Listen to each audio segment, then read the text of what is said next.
किसी गांव में एक साधु रहा करता था। वो जब भी नाचता था तभी बारिश होती थी। इसलिए गांव के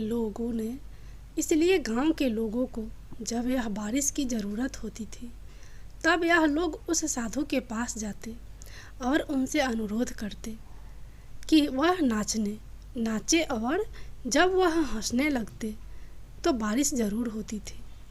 कुछ दिनों बाद 4 लड़के शहर से गांव में घूमने आए। जब उन्हें यह बात पता चली कि किसी साधु के नाचने से बारिश होती है तो उन्हें यकीन नहीं हुआ। शहरी पढ़ाई लिखाई के घमंड में उन्होंने गांव वालों को चुनौती दे दी कि हम भी नचाएंगे तो बारिश होगी, और अगर हमारे नाचने से बारिश नहीं हुई और हम भी नाचेंगे तो बारिश होगी, और अगर हमारे नाचने से बारिश नहीं हुई तो साधु के नाचने से भी बारिश नहीं होगी। अगले दिन सुबह सुबह गांव वाले उन 4 लड़कों को लेकर साधु की कुटिया के पास पहुंचे। गांव वालों ने साधु को सारी बात बताई तो फिर लड़कों ने नाचना शुरू किया। पहले लड़के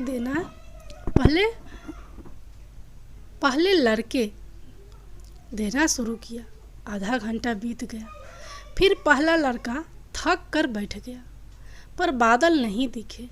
कुछ देर बाद दूसरे लड़कों ने नाचना शुरू किया और 1 घंटे बीतते बीतते वह भी थक कर बैठकर अब बाकी दोनों लड़कों ने भी ऐसा ही किया, पर बारिश नहीं हुई।